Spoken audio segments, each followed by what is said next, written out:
Pag gumawa sila ng kahayupan, abay hindi pwedeng hindi sila tamaan ng lapid fire. Lapid fire! Katulad halimbawa, si Willie Rebilla. Kasi kumakandidato itong damuhong ito eh. Anong ba mga nagawa niyan? Sasabihin ni Willie, tumutulong ako. Yan ang pagmamalaki niyan. Do you realize though that mas makakatulong ka as a private citizen because once you're in Senate or Congress, voting system yan eh. Yes. Sometimes you may want to push forward certain bills, certain laws, pero mahirap kasi... Mas malaki ang pera mo sa gobyerno. Mas malaki ang budget mo. Pero mas marami. Consensus... Imagine mo, you have about 110 Filipinos, 110 million Filipinos. Ang natutulungan ko lang everyday, about 600. Hindi pa lahat. You know, dito mas malawak, Luzon, Visayas, Mindanao. Gago.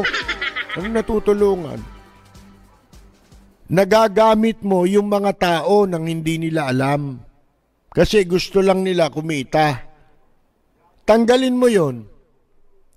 Tanggalin mo yung pamimigay. May manonood ba sa'yo? Ha? Kaya mo ginagawa yon, iyon ang format. Katulad nito, itong programa natin, Public Affairs and Commentary on Current Events. Ito ang format ng ating palatuntunan. At hindi ho pera ni Willie yung pinamimigay niya ron. Galing yun sa sponsor. Nagbibigay siya ng pera sa tulong niya raw sa napinsala. Paano mo na sigurong pera niya yun? Diba? Na hindi niya kinuha sa ibang tao yun. Oh. Paano po ba natin susolusyonan yun? Kasi lahat po tayo, medyo aware naman tayo sa problema, pero yung solusyon, yun ang mahirap na parte. Meron na ba kayong mga panukalang naisip? Wala pa kasi, hindi pa ako nananalo. Pag nanalo ako, doon ko naisipin lahat. Ang iniisip ko muna, one step at a time. One step at a time. Huwag mo muna akong tanongin ng mga ganon. Ang dami ng batas na ginawa eh. Nabago ba yung buhay na mahihirap? Pero yun po ang trabaho ng isang senador mas legislative. Para saan? Para sa bansa? Ang dami ng batas na ginawa. Ano ba ang trabaho natin? Di ba dapat gumawa ng mabuti sa kapwa? Kaya ka nga public servant eh. Ano ba tinatakbuhan mo? Damuho ka, di ba, senador? Hindi mo ba alam na ang pagtakbong senador, ang senador ay legislator? Ano ibig sabihin nun? Gagawa ka ng batas. Hindi ka magdadala ng pagkain sa lamesa. At kung ano-anong pinagsasasabi mo.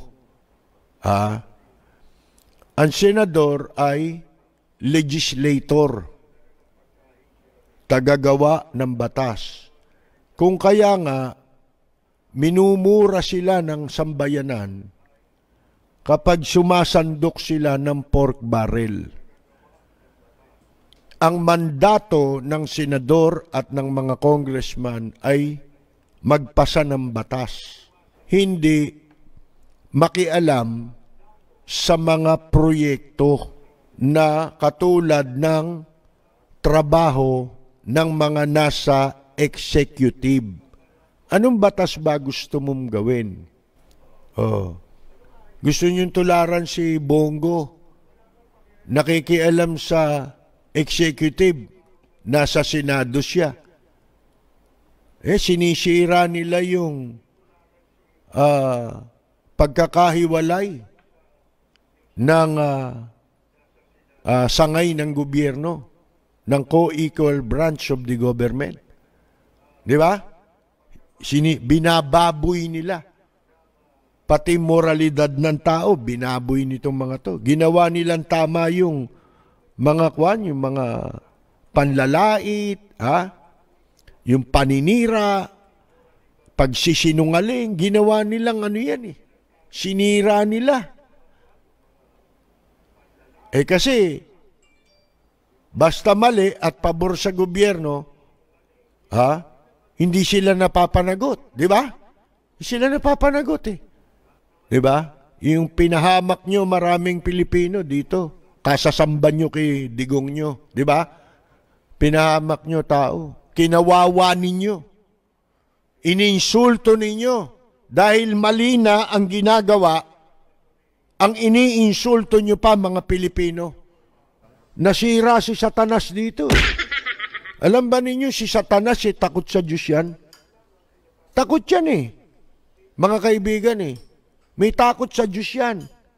Ultimo yung mga demonyo nasa Biblia yan Nanginginig pa yan Si Satanas wala tayong nadinig na minura Panginoon Diyos Ang ginawa ni Satanas, nagmataas, di ba?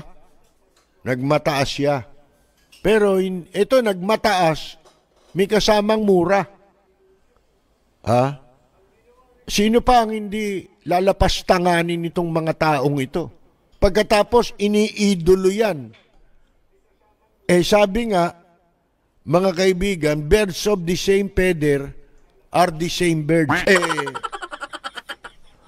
Flock together. Di ba? Mga kaibigan. Kung ano yung iyong hinahangaan, yun din ang magiging pagkatao mo Kaya ganyan sila Sipin mo, accomplishment ba yung ginawa ninyo? Tapos Robin Padilla, mawalang galang Meron akong mga kaibigan, kapatid ni Robin Padilla, mga pinsan niya. Siguro, magdaramdam sila, pero wala po akong magagawa Kasi, public office yan. Yung mga kumakandidatong yan, kailangan nating punahin. Kailangan nating ipakita sa mga o sa publiko kung sino dapat nilang iboto at hindi nila dapat iboto. Yung mga yan, parang mga asong nakaabang yan. Ang gusto niya ay pumalit. Bakit? Nakita nila Ang mga Pilipino pala walang hiyain mo na, sasambahin ka pa. At yung mga kumokontra, tatakutin natin. Habang hinahayaan natin yan, lulubha ng lulubha ang problema. At pag silang mga asong gutom ang pumalit, mga kaibigan, dodoblehin nila yung krimen na yan na ginawa laban sa mamamayang Pilipino. Ang gagawin lang nila, makikipagsabuatan. Kamutan na sila lang ng likod, mga kaibigan. Yun lang mangyayari dyan. Ito po si Percy Lapid. Maraming salamat at magandang yumaga! Robin Boisili Padilla. Anong sarap mabuhay ng buong ganap sa bayan mo, sumabit man yaong wakas. Dito sa bayan ko, lahat kami pantay-pantay, walang nang